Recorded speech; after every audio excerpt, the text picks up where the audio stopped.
ओम नमः शिवाय. सर्व शिवभक्तांना श्रावण महिन्याच्या खूप खूप शुभेच्छा. या श्रावण महिन्यात आपल्याला भगवान शिवाची जास्तीत जास्त सेवा करायची आहे. आपल्या सर्वांना ज्ञान आणि बुद्धी देणारा भगवान शिवाचा अत्यंत प्रिय असणारा मंत्र आज आपण उच्चारणार आहोत. भगवान शिवाचा अत्यंत प्रिय शिवगायत्री मंत्र या श्रावण महिन्यात सकाळ संध्याकाळ तुम्ही दररोज ऐकल्यानंतर श्रावण महिन्यातील व्रताचे पुण्य लाभेल. या संपूर्ण श्रावण महिन्यात शिवनामस्मरणाने दिवसाची सुरुवात करा. या मंत्राच्या उच्चाराने तुम्हाला श्रावण महिन्यातील प्रत्येक दिवसात भगवान शिवाची कृपा प्राप्त होईल. भगवान शिवाचा हा अत्यंत प्रिय मंत्र तुम्ही दररोज 10 मिनिटे ऐका. या संपूर्ण श्रावण मासात सकाळी व सायंकाळी या मंत्राचा जप केल्याने तुम्हाला याची अनुभूती येईल. आपल्या घराच्या प्रगतीसाठी, मुलांच्या करिअरसाठी, शिक्षणासाठी हा प्रभावी मंत्र आहे. घरातील वाद, कटकटी, डोक्यावरचे कर्ज कमी करायचे असेल तर घरामध्ये हा मंत्र लावून ठेवा. भोलेनाथाची कृपा प्राप्त झाल्यानंतर घरातील सर्व वाईट नकारात्मक शक्ती बाहेर पडतील. श्रावण महिन्यात पूजा, स्तोत्र, मंत्र याला अनन्यसाधारण महत्त्व आहे. म्हणूनच आज आम्ही खास तुमच्यासाठी शिवगायत्री मंत्र घेऊन आलेलो आहोत. या मंत्राचा जप करा आणि भोलेनाथाची कृपा प्राप्त करा. प्रिय भक्तांनो, असेच प्रभावी मंत्र जप ऐकण्यासाठी आत्ताच आपल्या चॅनलला सबस्क्राईब करा. चला तर या शिवगायत्री मंत्र जपाला सुरुवात करूया.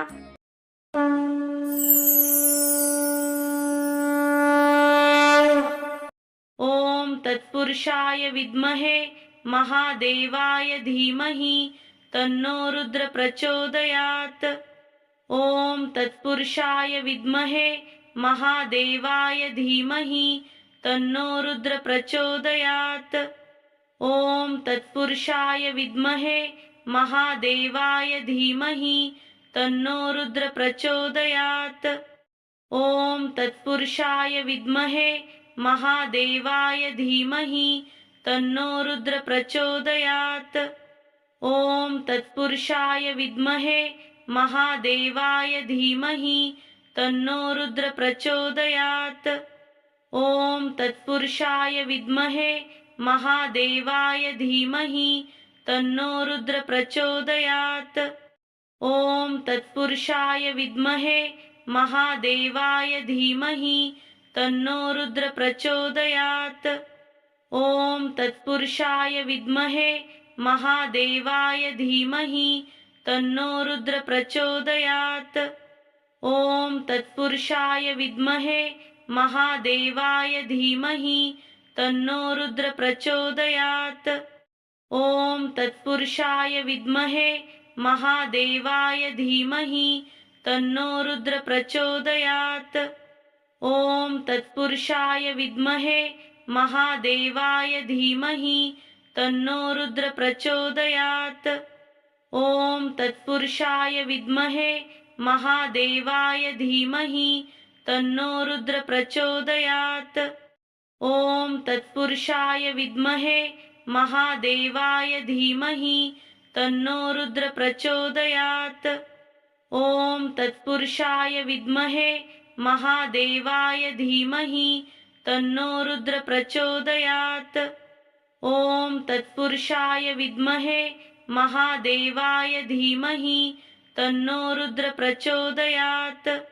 ओम तत्पुरुषाय विद्महे महादेवाय धीमहि तन्नो रुद्र प्रचोदयात्.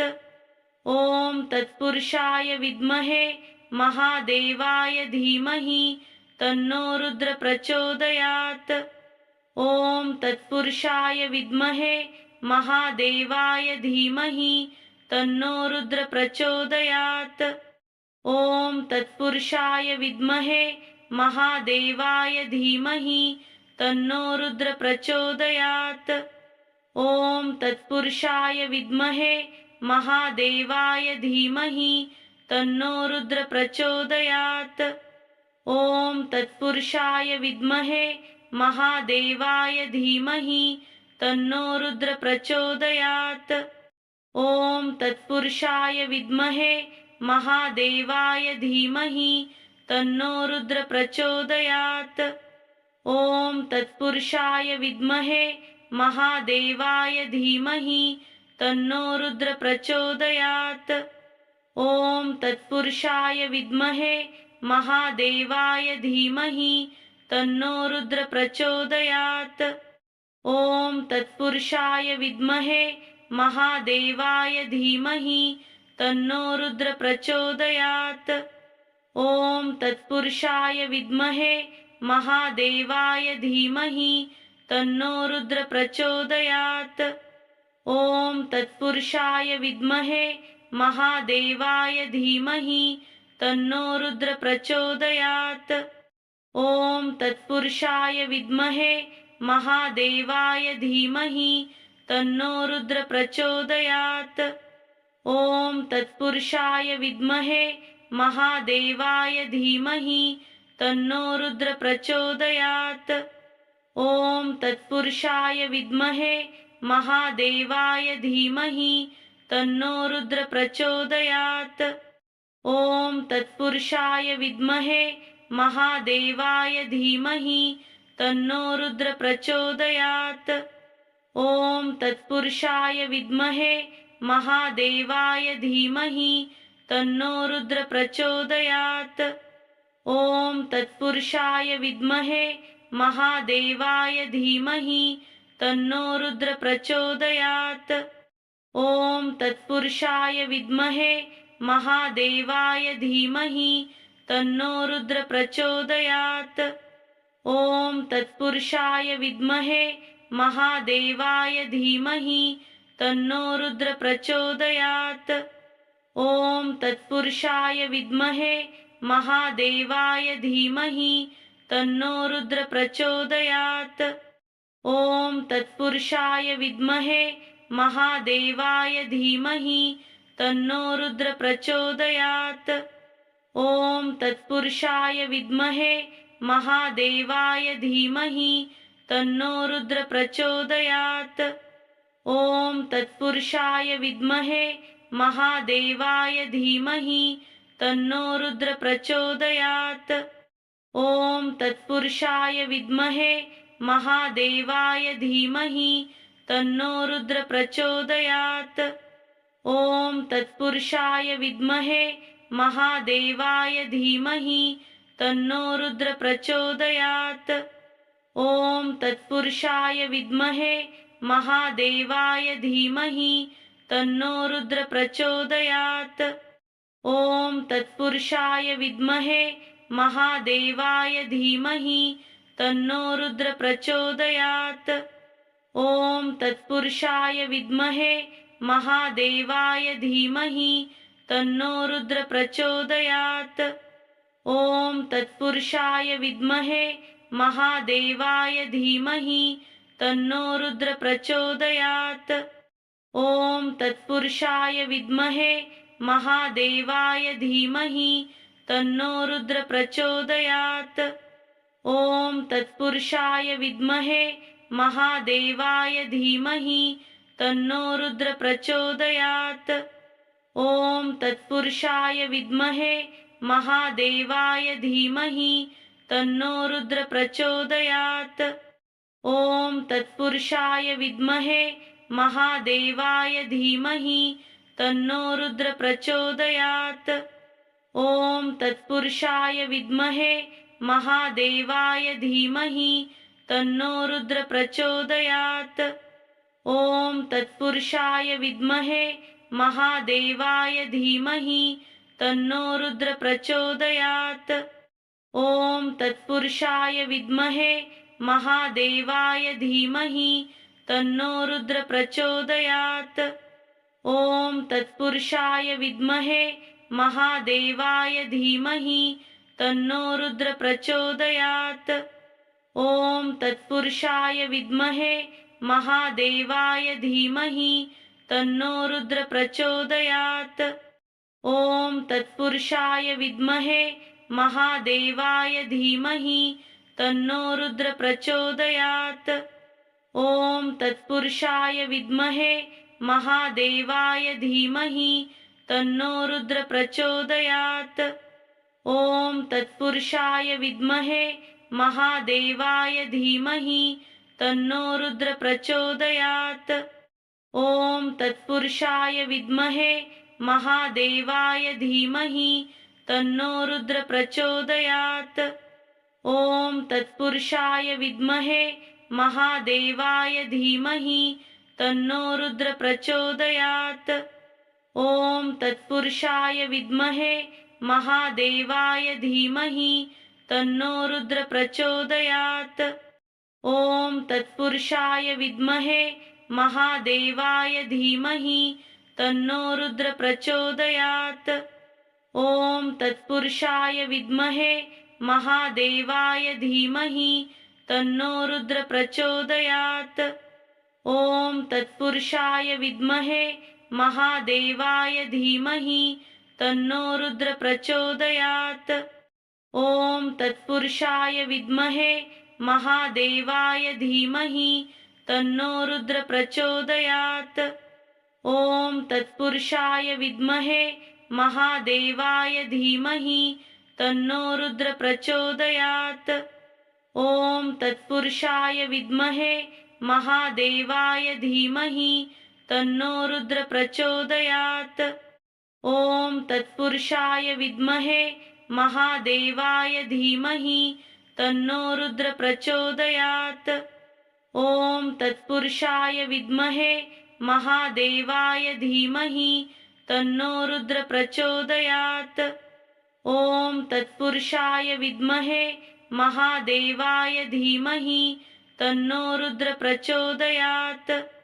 ॐ तत्पुरुषाय विद्महे महादेवाय धीमहि तन्नो रुद्र प्रचोदयात्। ॐ तत्पुरुषाय विद्महे महादेवाय धीमहि तन्नो रुद्र प्रचोदयात्। ॐ तत्पुरुषाय विद्महे महादेवाय धीमहि तन्नो रुद्र प्रचोदयात्।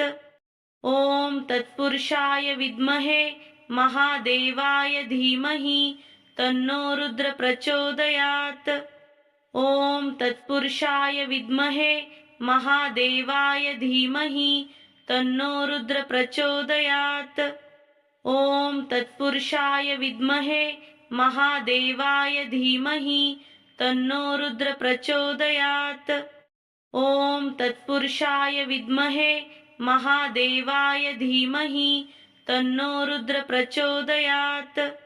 ॐ तत्पुरुषाय विद्महे महादेवाय धीमहि तन्नो रुद्र प्रचोदयात्। ॐ तत्पुरुषाय विद्महे महादेवाय धीमहि तन्नो रुद्र प्रचोदयात्। ॐ तत्पुरुषाय विद्महे महादेवाय धीमहि तन्नो रुद्र प्रचोदयात्।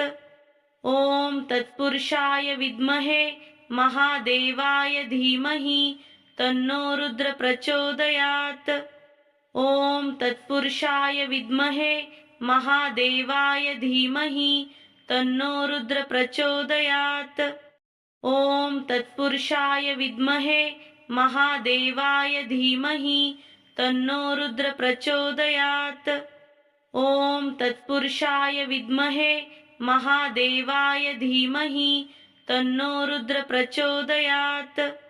ॐ तत्पुरुषाय विद्महे महादेवाय धीमहि तन्नो रुद्र प्रचोदयात्। ॐ तत्पुरुषाय विद्महे महादेवाय धीमहि तन्नो रुद्र प्रचोदयात्। ॐ तत्पुरुषाय विद्महे महादेवाय धीमहि तन्नो रुद्र प्रचोदयात्। ॐ तत्पुरुषाय विद्महे महादेवाय धीमहि तन्नो रुद्र प्रचोदयात्। ॐ तत्पुरुषाय विद्महे महादेवाय धीमहि तन्नो रुद्र प्रचोदयात्। ॐ तत्पुरुषाय विद्महे महादेवाय धीमहि तन्नो रुद्र प्रचोदयात्। ॐ तत्पुरुषाय विद्महे महादेवाय धीमहि तन्नो रुद्र प्रचोदयात्। ॐ तत्पुरुषाय विद्महे महादेवाय धीमहि तन्नो रुद्र प्रचोदयात्। ॐ तत्पुरुषाय विद्महे महादेवाय धीमहि तन्नो रुद्र प्रचोदयात्। ॐ तत्पुरुषाय विद्महे महादेवाय धीमहि तन्नो रुद्र प्रचोदयात्। ॐ तत्पुरुषाय विद्महे महादेवाय धीमहि तन्नो रुद्र प्रचोदयात्। ॐ तत्पुरुषाय विद्महे महादेवाय धीमहि तन्नो रुद्र प्रचोदयात्। ॐ तत्पुरुषाय विद्महे महादेवाय धीमहि तन्नो रुद्र प्रचोदयात्। ॐ तत्पुरुषाय विद्महे महादेवाय धीमहि तन्नो रुद्र प्रचोदयात्। ॐ तत्पुरुषाय विद्महे महादेवाय धीमहि तन्नो रुद्र प्रचोदयात्। ॐ तत्पुरुषाय विद्महे महादेवाय धीमहि तन्नो रुद्र प्रचोदयात्। ॐ तत्पुरुषाय विद्महे महादेवाय धीमहि तन्नो रुद्र प्रचोदयात्।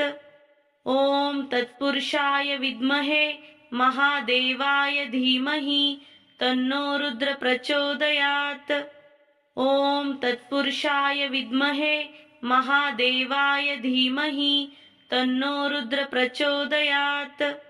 ॐ तत्पुरुषाय विद्महे महादेवाय धीमहि तन्नो रुद्र प्रचोदयात्। ॐ तत्पुरुषाय विद्महे महादेवाय धीमहि तन्नो रुद्र प्रचोदयात्। ॐ तत्पुरुषाय विद्महे महादेवाय धीमहि तन्नो रुद्र प्रचोदयात्। ॐ तत्पुरुषाय विद्महे महादेवाय धीमहि तन्नो रुद्र प्रचोदयात्।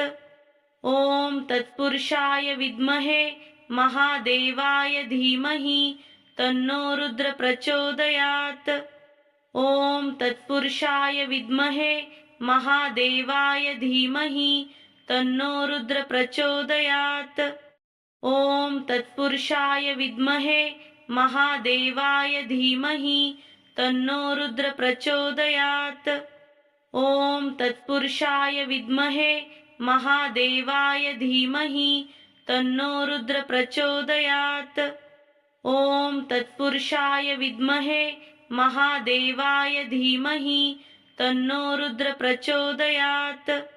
ॐ तत्पुरुषाय विद्महे महादेवाय धीमहि तन्नो रुद्र प्रचोदयात्।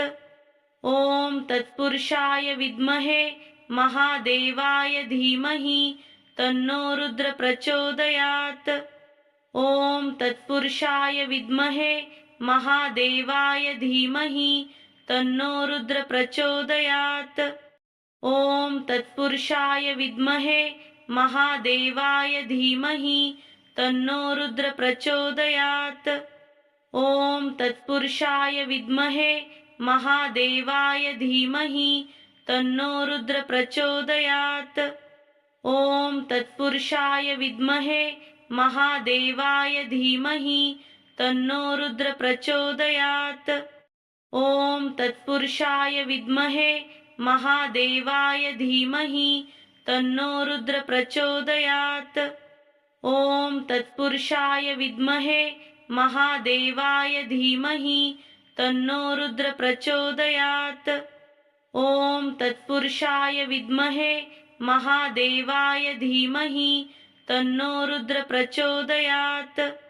ॐ तत्पुरुषाय विद्महे महादेवाय धीमहि तन्नो रुद्र प्रचोदयात्।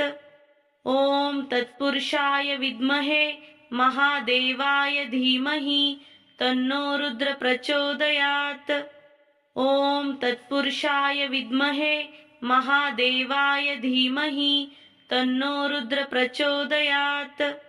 ॐ तत्पुरुषाय विद्महे महादेवाय धीमहि तन्नो रुद्र प्रचोदयात्। ॐ तत्पुरुषाय विद्महे महादेवाय धीमहि तन्नो रुद्र प्रचोदयात्। ॐ तत्पुरुषाय विद्महे महादेवाय धीमहि तन्नो रुद्र प्रचोदयात्। ॐ तत्पुरुषाय विद्महे महादेवाय धीमहि तन्नो रुद्र प्रचोदयात्। ॐ तत्पुरुषाय विद्महे महादेवाय धीमहि तन्नो रुद्र प्रचोदयात्। ॐ तत्पुरुषाय विद्महे महादेवाय धीमहि तन्नो रुद्र प्रचोदयात्। ॐ तत्पुरुषाय विद्महे महादेवाय धीमहि तन्नो रुद्र प्रचोदयात्। ॐ तत्पुरुषाय विद्महे महादेवाय धीमहि तन्नो रुद्र प्रचोदयात्। ॐ तत्पुरुषाय विद्महे महादेवाय धीमहि तन्नो रुद्र प्रचोदयात्। ॐ तत्पुरुषाय विद्महे महादेवाय धीमहि तन्नो रुद्र प्रचोदयात्। ॐ तत्पुरुषाय विद्महे महादेवाय धीमहि तन्नो रुद्र प्रचोदयात्। ॐ तत्पुरुषाय विद्महे महादेवाय धीमहि तन्नो रुद्र प्रचोदयात्। ॐ तत्पुरुषाय विद्महे महादेवाय धीमहि तन्नो रुद्र प्रचोदयात्। ॐ तत्पुरुषाय विद्महे महादेवाय धीमहि तन्नो रुद्र प्रचोदयात्। ॐ तत्पुरुषाय विद्महे महादेवाय धीमहि तन्नो रुद्र प्रचोदयात्। ॐ तत्पुरुषाय विद्महे महादेवाय धीमहि तन्नो रुद्र प्रचोदयात्। ॐ तत्पुरुषाय विद्महे महादेवाय धीमहि तन्नो रुद्र प्रचोदयात्। ॐ तत्पुरुषाय विद्महे महादेवाय धीमहि तन्नो रुद्र प्रचोदयात्। ॐ तत्पुरुषाय विद्महे महादेवाय धीमहि तन्नो रुद्र प्रचोदयात्। ॐ तत्पुरुषाय विद्महे महादेवाय धीमहि तन्नो रुद्र प्रचोदयात्। ॐ तत्पुरुषाय विद्महे महादेवाय धीमहि तन्नो रुद्र प्रचोदयात्। ॐ तत्पुरुषाय विद्महे महादेवाय धीमहि तन्नो रुद्र प्रचोदयात्। ॐ तत्पुरुषाय विद्महे महादेवाय धीमहि तन्नो रुद्र प्रचोदयात्। ॐ तत्पुरुषाय विद्महे महादेवाय धीमहि तन्नो रुद्र प्रचोदयात्। ॐ तत्पुरुषाय विद्महे महादेवाय धीमहि तन्नो रुद्र प्रचोदयात्। ॐ तत्पुरुषाय विद्महे महादेवाय धीमहि तन्नो रुद्र प्रचोदयात्। ॐ तत्पुरुषाय विद्महे महादेवाय धीमहि तन्नो रुद्र प्रचोदयात्। ॐ तत्पुरुषाय विद्महे महादेवाय धीमहि तन्नो रुद्र प्रचोदयात्।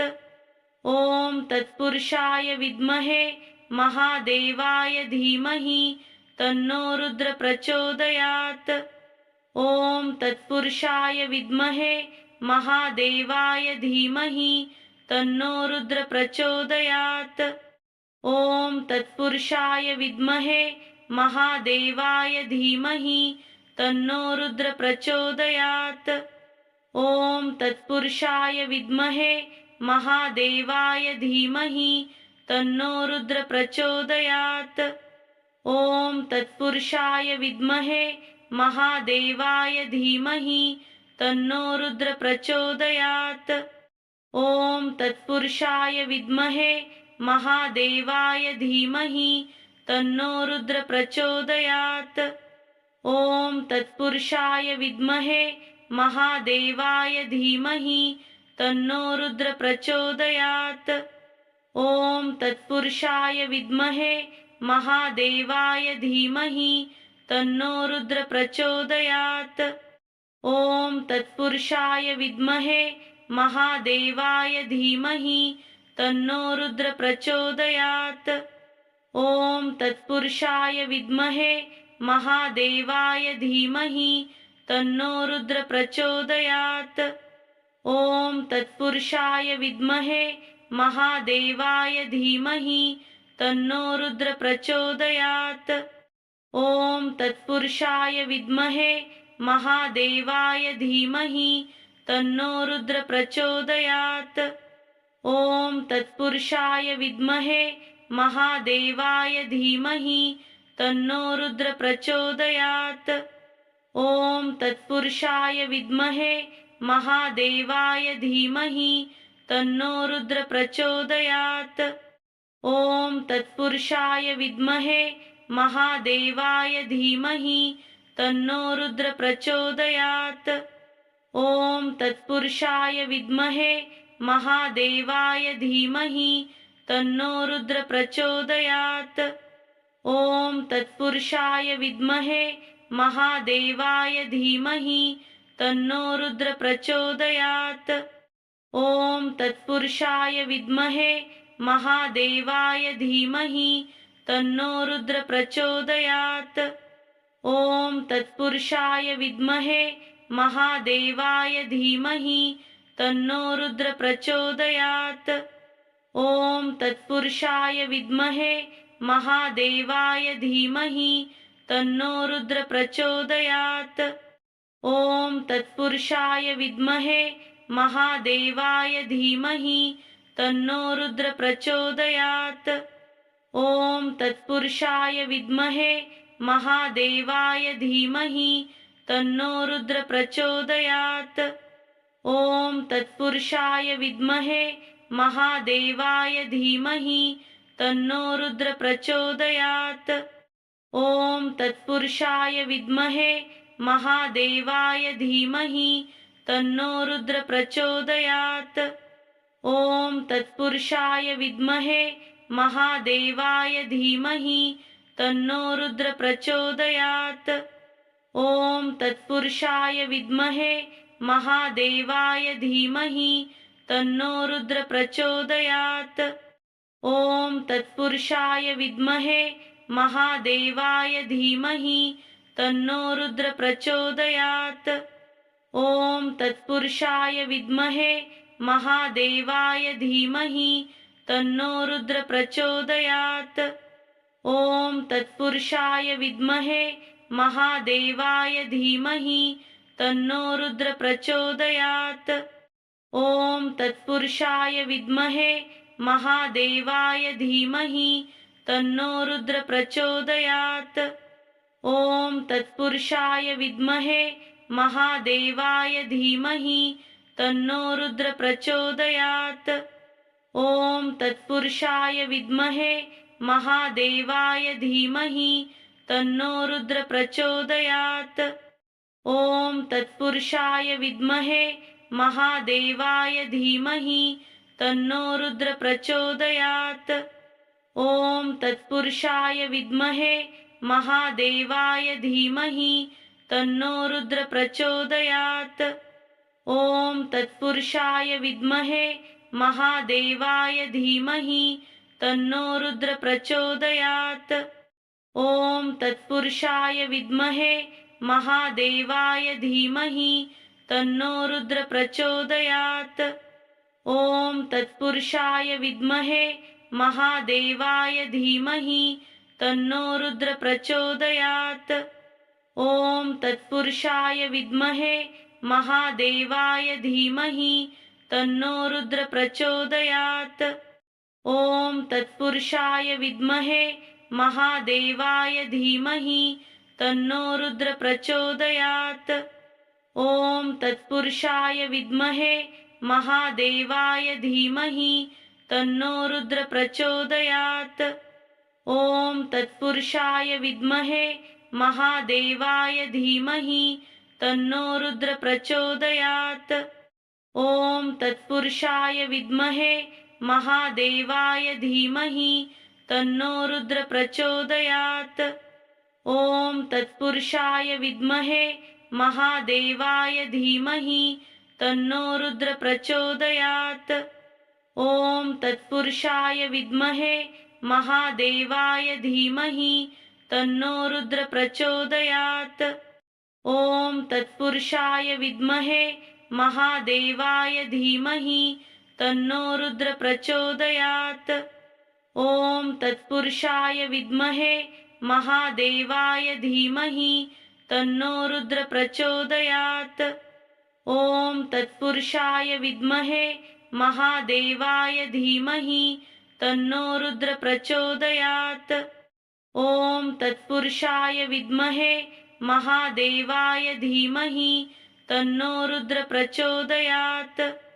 ॐ तत्पुरुषाय विद्महे महादेवाय धीमहि तन्नो रुद्र प्रचोदयात्।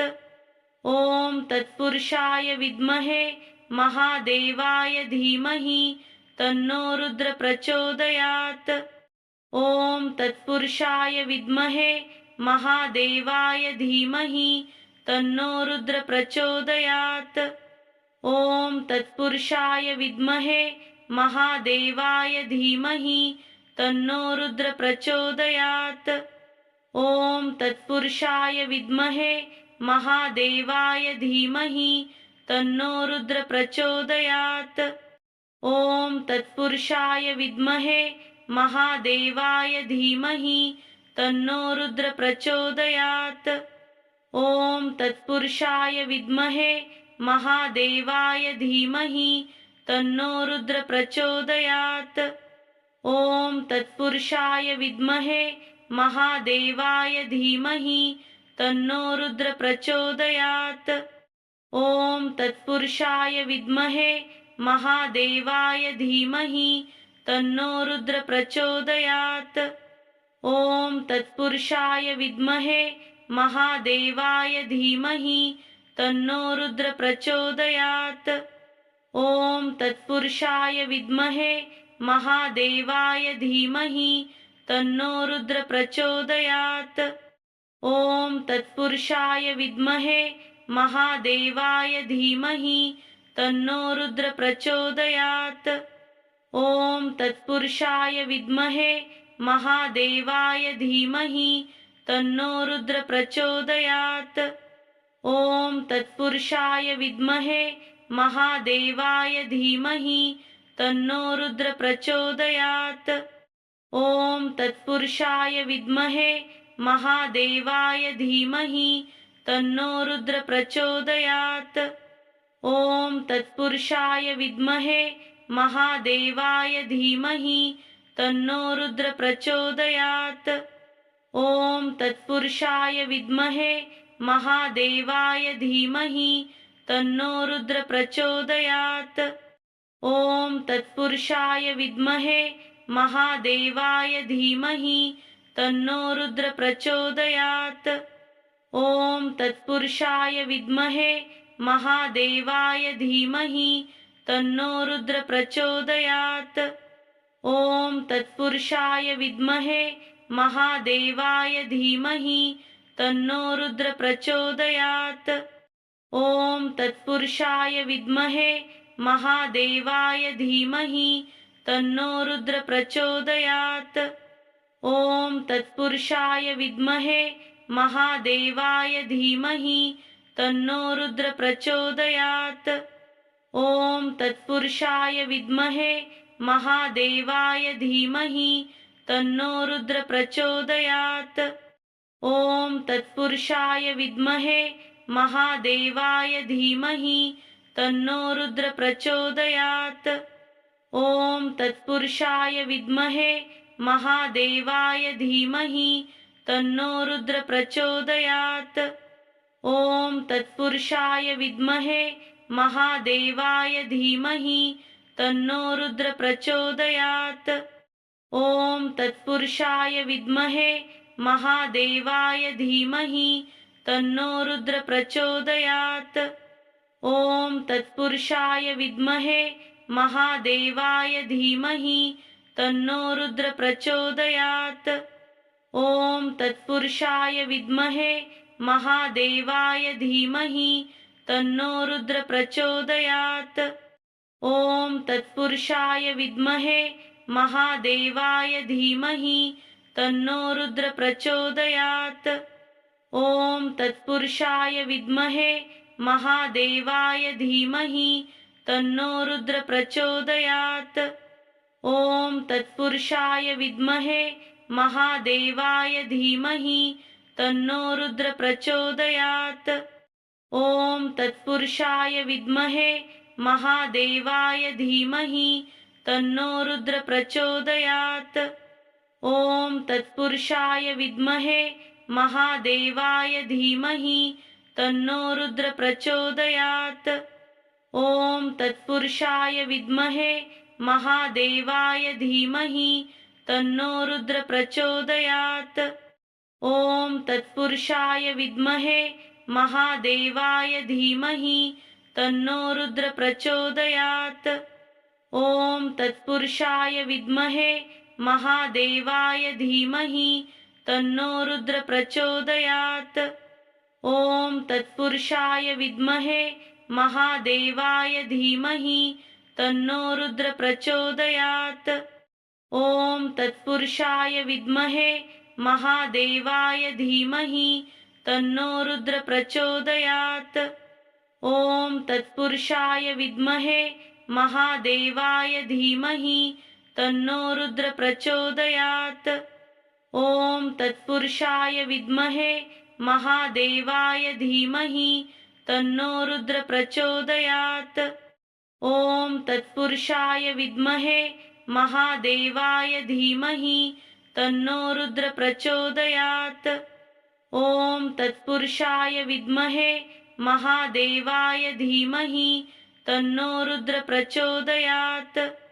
ॐ तत्पुरुषाय विद्महे महादेवाय धीमहि तन्नो रुद्र प्रचोदयात्।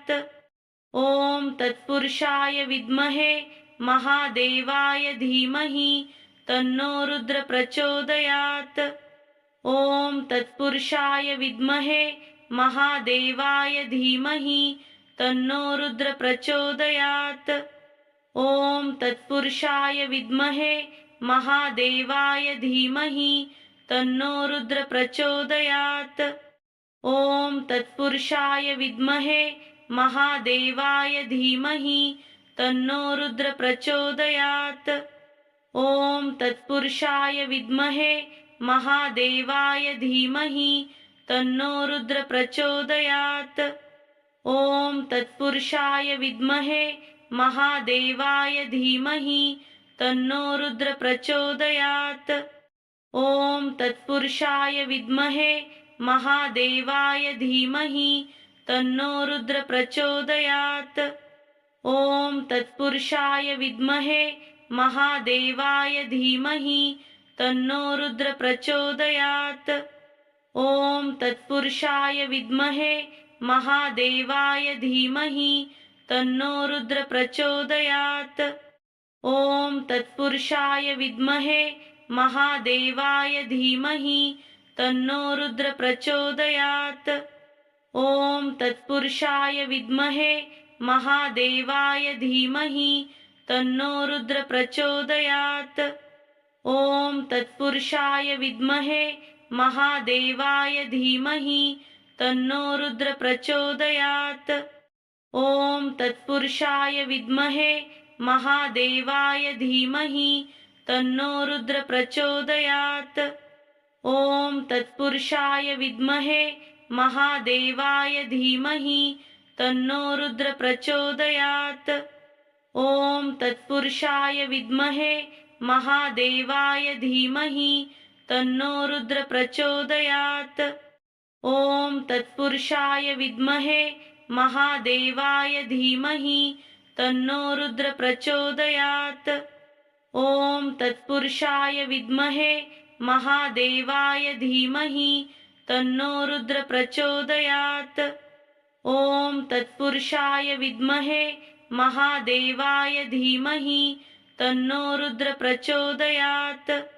ॐ तत्पुरुषाय विद्महे महादेवाय धीमहि तन्नो रुद्र प्रचोदयात्। ॐ तत्पुरुषाय विद्महे महादेवाय धीमहि तन्नो रुद्र प्रचोदयात्। ॐ तत्पुरुषाय विद्महे महादेवाय धीमहि तन्नो रुद्र प्रचोदयात्। ॐ तत्पुरुषाय विद्महे महादेवाय धीमहि तन्नो रुद्र प्रचोदयात्।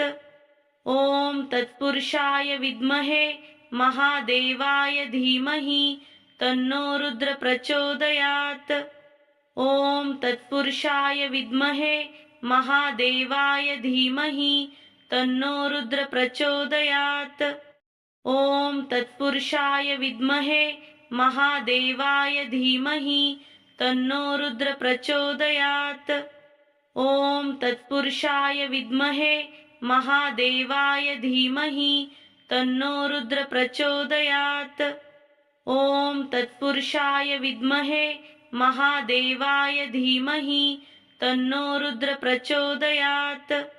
ॐ तत्पुरुषाय विद्महे महादेवाय धीमहि तन्नो रुद्र प्रचोदयात्। ॐ तत्पुरुषाय विद्महे महादेवाय धीमहि तन्नो रुद्र प्रचोदयात्। ॐ तत्पुरुषाय विद्महे महादेवाय धीमहि तन्नो रुद्र प्रचोदयात्। ॐ तत्पुरुषाय विद्महे महादेवाय धीमहि तन्नो रुद्र प्रचोदयात्। ॐ तत्पुरुषाय विद्महे महादेवाय धीमहि तन्नो रुद्र प्रचोदयात्।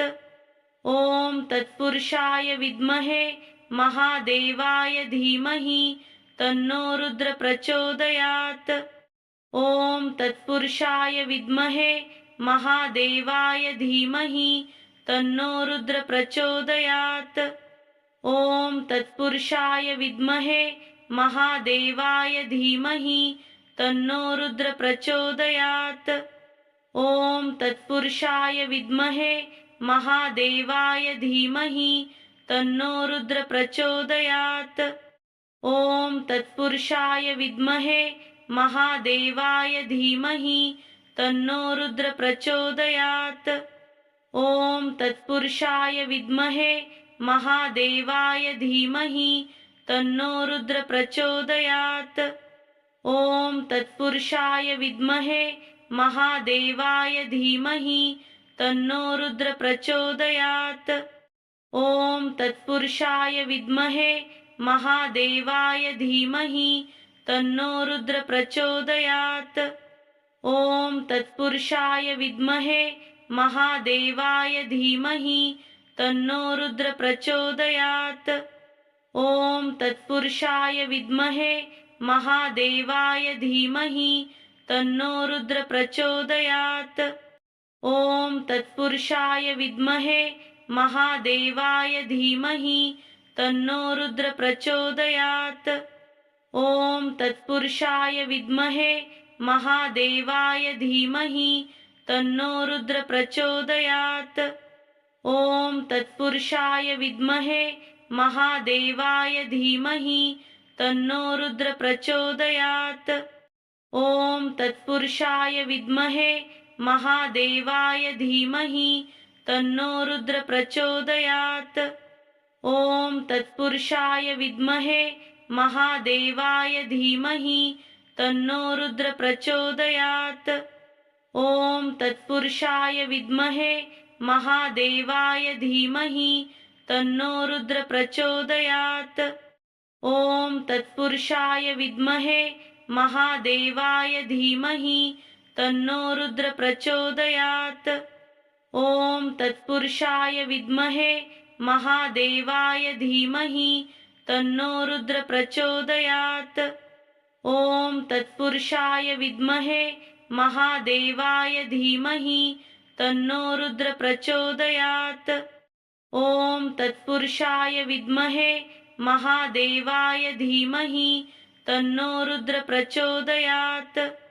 ॐ तत्पुरुषाय विद्महे महादेवाय धीमहि तन्नो रुद्र प्रचोदयात्। ॐ तत्पुरुषाय विद्महे महादेवाय धीमहि तन्नो रुद्र प्रचोदयात्। ॐ तत्पुरुषाय विद्महे महादेवाय धीमहि तन्नो रुद्र प्रचोदयात्। ॐ तत्पुरुषाय विद्महे महादेवाय धीमहि तन्नो रुद्र प्रचोदयात्। ॐ तत्पुरुषाय विद्महे महादेवाय धीमहि तन्नो रुद्र प्रचोदयात्। ॐ तत्पुरुषाय विद्महे महादेवाय धीमहि तन्नो रुद्र प्रचोदयात्। ॐ तत्पुरुषाय विद्महे महादेवाय धीमहि तन्नो रुद्र प्रचोदयात्। ॐ तत्पुरुषाय विद्महे महादेवाय धीमहि तन्नो रुद्र प्रचोदयात्। ॐ तत्पुरुषाय विद्महे महादेवाय धीमहि तन्नो रुद्र प्रचोदयात्। ॐ तत्पुरुषाय विद्महे महादेवाय धीमहि तन्नो रुद्र प्रचोदयात्। ॐ तत्पुरुषाय विद्महे महादेवाय धीमहि तन्नो रुद्र प्रचोदयात्। ॐ तत्पुरुषाय विद्महे महादेवाय धीमहि तन्नो रुद्र प्रचोदयात्। ॐ तत्पुरुषाय विद्महे महादेवाय धीमहि तन्नो रुद्र प्रचोदयात्। ॐ तत्पुरुषाय विद्महे महादेवाय धीमहि तन्नो रुद्र प्रचोदयात्। ॐ तत्पुरुषाय विद्महे महादेवाय धीमहि तन्नो रुद्र प्रचोदयात्। ॐ तत्पुरुषाय विद्महे महादेवाय धीमहि तन्नो रुद्र प्रचोदयात्। ॐ तत्पुरुषाय विद्महे महादेवाय धीमहि तन्नो रुद्र प्रचोदयात्। ॐ तत्पुरुषाय विद्महे महादेवाय धीमहि तन्नो रुद्र प्रचोदयात्। ॐ तत्पुरुषाय विद्महे महादेवाय धीमहि तन्नो रुद्र प्रचोदयात्। ॐ तत्पुरुषाय विद्महे महादेवाय धीमहि तन्नो रुद्र प्रचोदयात्।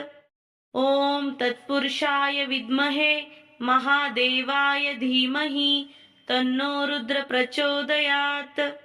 ॐ तत्पुरुषाय विद्महे महादेवाय धीमहि तन्नो रुद्र प्रचोदयात्।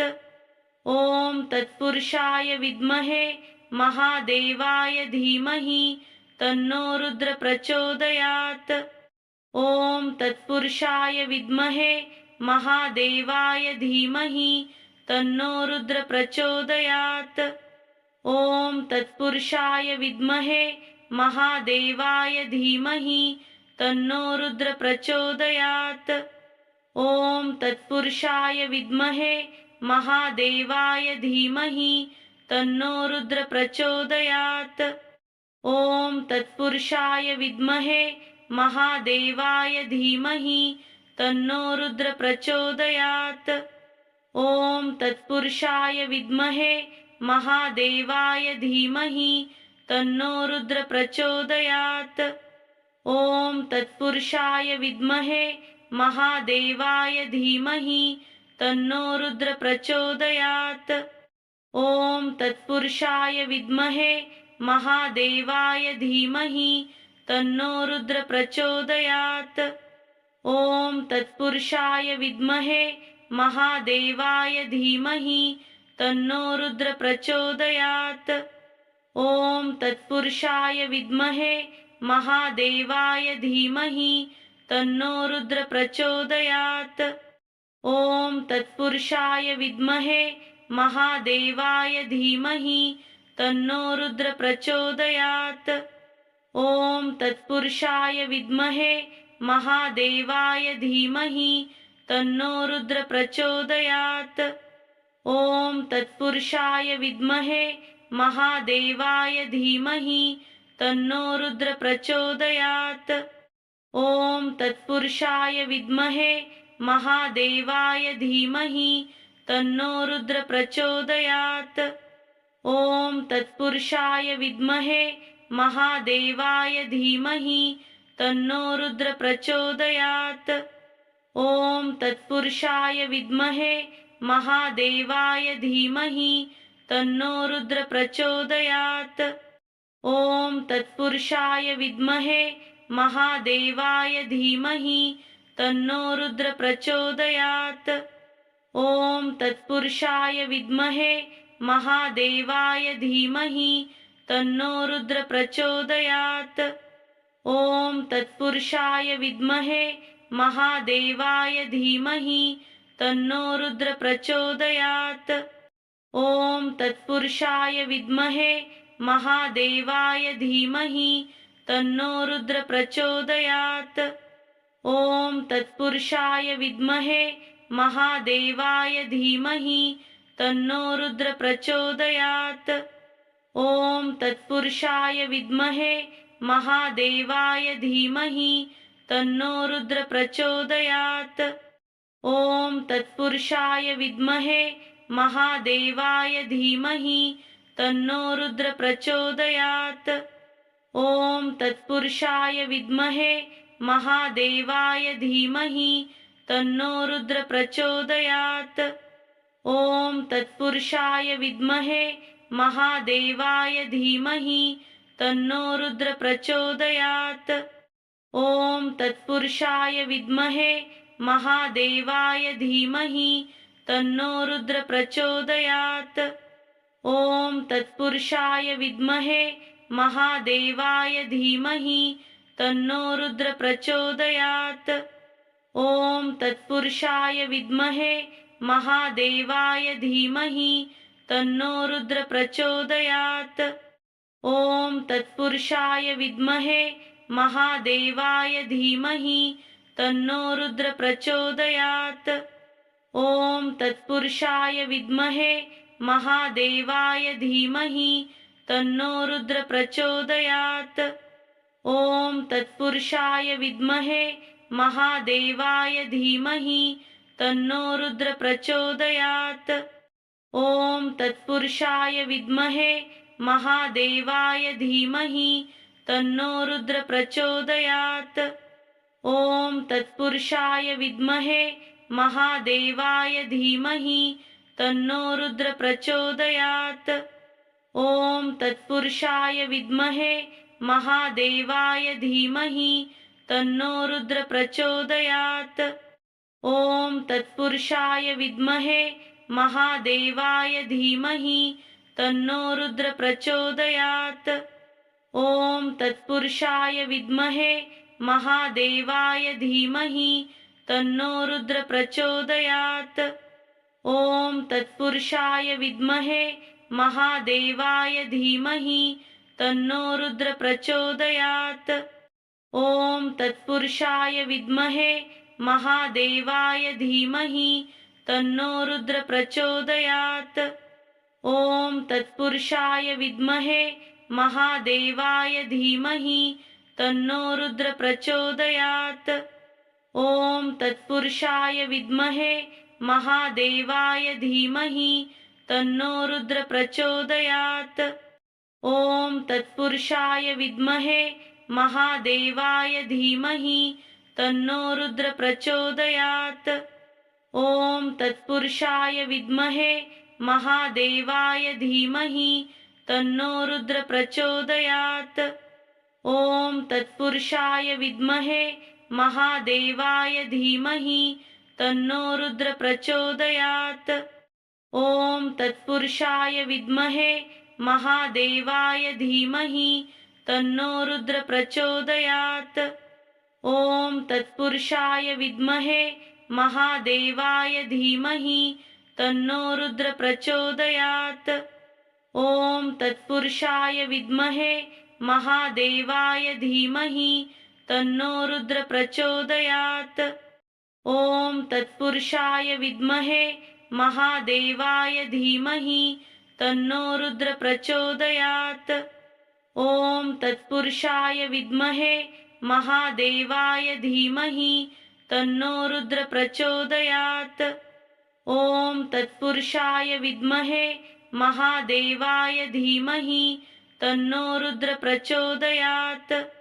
ॐ तत्पुरुषाय विद्महे महादेवाय धीमहि तन्नो रुद्र प्रचोदयात्।